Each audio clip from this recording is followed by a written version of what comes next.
Every once in a while, we stumble upon something special.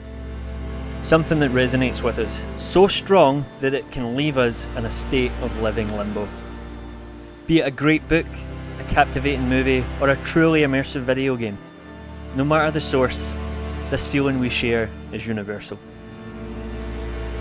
This is what Still Wakes the Deep has done to me.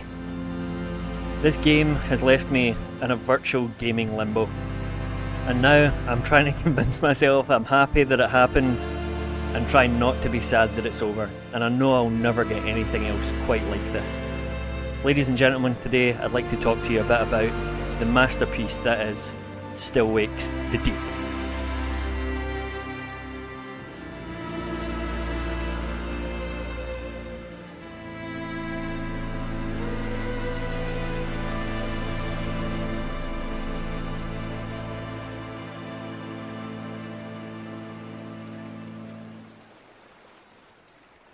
What's happening, troops? It's your boy VB here. Hope you're all doing really well. Welcome back to the channel. As you already know, I just wanted to talk to you a little bit about Still Wakes the Deep. What is Still Wakes the Deep? It's a video game that could be considered as a walking simulator, similar to that of Amnesia or Outlast. It just so happens to have been made by the Chinese Room, and they're the same people that made Amnesia, so we're off to a good start already. I never played Amnesia or Outlast. I watched plenty of Pewds play Amnesia in the past though, so I know that the Chinese Room are good developers. It's funny, when this game came out, it flew completely under my radar. I actually don't have a radar at all. I still communicate via smoke signals, so yeah. I did hear about the game, that it was a horror and it was set in Scotland on an oil rig, and that did intrigue me, but again, I never really took the step. Until a few weeks ago, when I was watching a YouTube video, and about maybe 2 minutes into the YouTube video, it was a breakdown of Still Wakes the Deep. I paused it and I came through into my game room, turned on my PlayStation and bought Still Wakes the Deep there and then. And that's the first time in my life, so far, that I've ever turned on a video review of a game and I actually paused it when they told me to and went and bought the game and played it before coming back. And man, was it worth it. So like I said, I'm going to try and do this a bit spoiler free. I just want to talk a little bit about the atmosphere, the music, the characters, the thing, and what really stood out to me. So as we all know, it takes place on a rig, and the rig itself is like a character.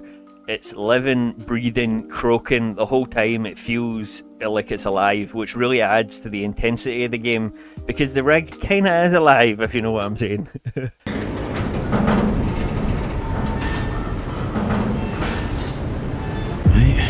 Head up and see what the score is. They're getting into trouble, pal, that's what's happening.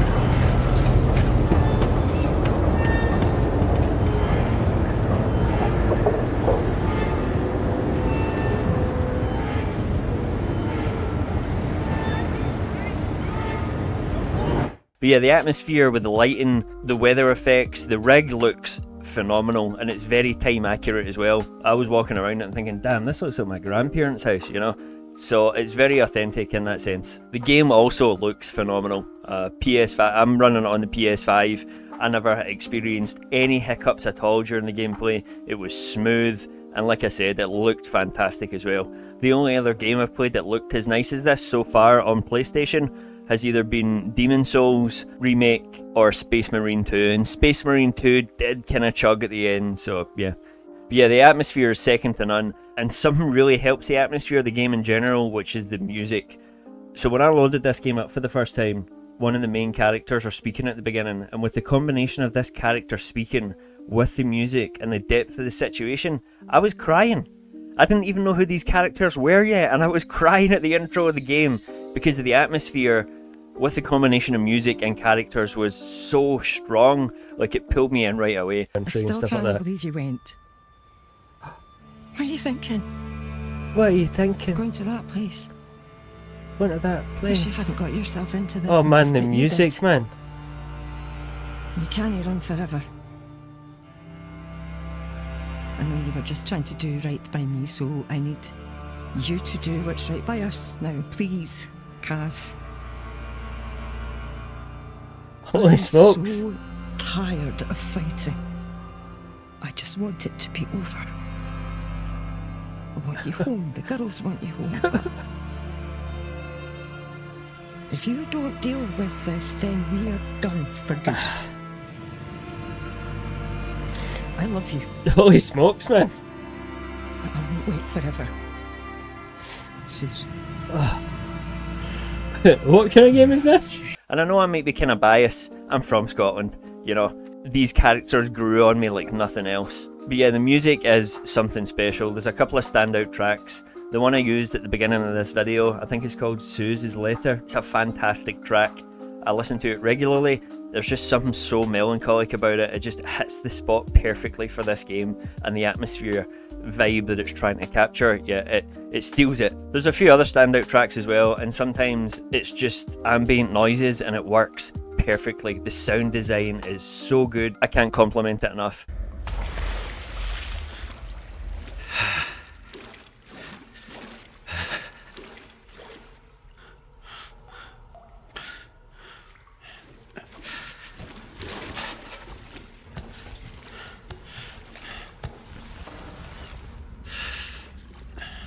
This is okay. It's just dark. There's nothing here. We're fine. What the fuck is that?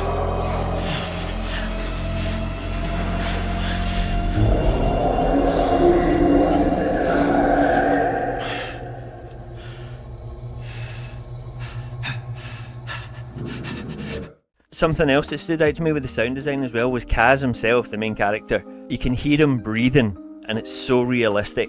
There's a few other things you'll pick up playing as Kaz as well that are quite noticeable, and it just adds so much realism and immersion to the game. Something else I'd like to mention as well is the horror element of the game. Now, this isn't your cheap jump scare fare. This is proper nail-biting, intense horror. There's a part, I'm not going to get too much into detail, but there's a part that involves the engineering section and a giant water tank. I was horrified when this scene happened. I kept picturing myself like, if this was real life, this is the end for me. Like, I don't make it out of this situation. Like, I was sitting in my chair here, and I just felt, there's not words for it. I was horrified.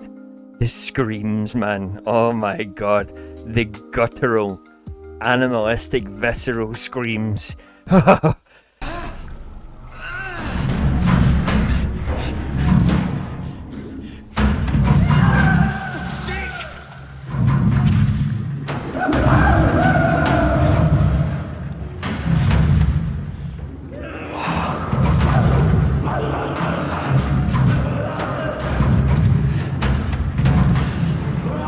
What's going on?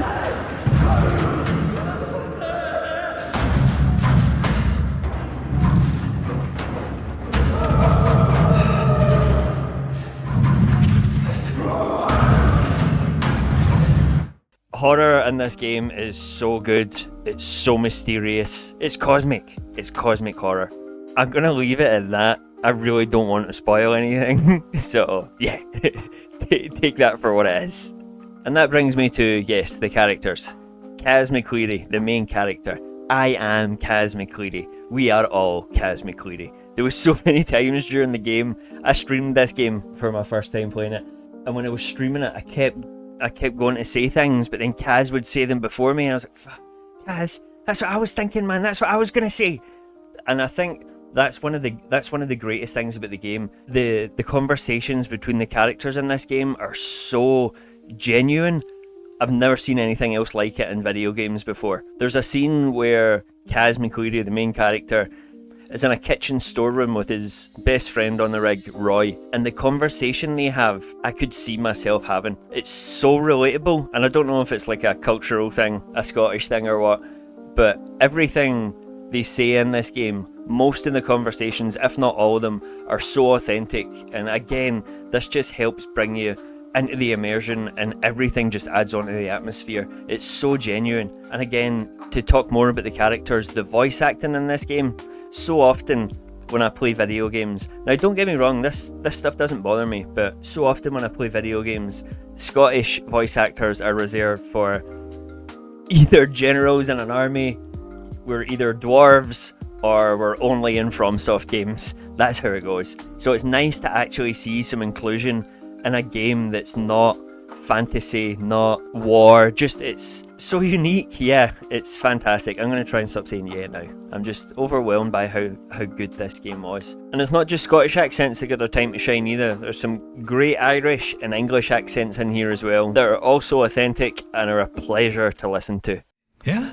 Ach, I don't know, Roy. I'm fucking scunnered with the whole thing. The Lord loves you, mate, no matter what. And I'm pretty sure Suze does too. That's all clear for you now, Roy. Lovely job, thanks, Dobby. Oh, Trot says he's left your insulin in your cabin. Oh, bless his little communist socks. Muchly appreciated. Ta. Remember, life is like football. It's not over. Until the final whistle. Aye. You're a Barnsley fan, so you're pretty much fucked from the off, right? Oh, I will see you hand for that, McCleary. Off you trot, lad, before his nibs blows a gasket. So without going into spoilers too much, there is a thing in this game. That's as far as I'll go to describe it. It's very Lovecraftian, it's very cosmic horror, and the way they've designed it, the best way I can describe it is The Thing meets Annihilation. Maybe with a little dash of colour out of space as well from Lovecraft in there. And they do it so well. And there's a lot of parts of the game where you see imagery that's quite horrific, but at the same time it's so beautiful the way they've done it. Overall, Still Wakes the Deep, I got it for £30 on the PlayStation Store. I think it's worth the £30, but at the same time I do feel like £30 is quite steep for the experience. It's very linear, there's little to no exploration. Yeah, it is a walking simulator from start to finish. If you know what you're getting in for though, if you know it's going to be that, I think, yeah, it can be worth the £30. I feel justified because I'm Scottish. I've been to Aberdeen, I've been in that part of the water before. This game is very close to me. I didn't grudge paying the £30 for it, but I could see why people would want to wait for a sale. However, if you like indie horror, if you like cosmic horror, then I would highly suggest picking up this game. You will not regret it. Because like I've said, it's left me in a gaming limbo. Have not been able to commit to any other games since playing this, because the experience was so unique, it's left me wanting more, and I know I won't get anything else like it again for a long time probably. So, but yeah, I hope that this short video has inspired you to go out and maybe try Still Wakes the Deep, maybe watch a review video. This game, if you, like I say, enjoy indie horror or horror, cosmic in general, this game is definitely worth picking up. There's a lot of options in the game as well. If you're scared, there's lots of accessibility options to turn the difficulty down, make the game more accessible. I actually think this will be the perfect game to get my mum into gaming. My mum's going to be retiring soon, hopefully, within the next few years, and she's never really experienced gaming as a media. And I find, me personally, I've always enjoyed stories more in games. Don't get me wrong, I love movies, but games are so much more immersive, and I think this would be the perfect experience for my mum to start. It's the perfect horror. She likes cosmic horror, and it's Scottish too, so yeah. If I feel like my mum could play this game, then anyone can play it. So yeah, I'm going to leave it there, everybody. Like I said, I hope this has inspired you to go out and try Still Wakes the Deep. Give yourself a pat on the back if you made it to the end of this video, because it's just been me rambling for 10 minutes straight. So yeah, take care everybody. I hope you're doing really well, and I'll see you all again soon. Bye!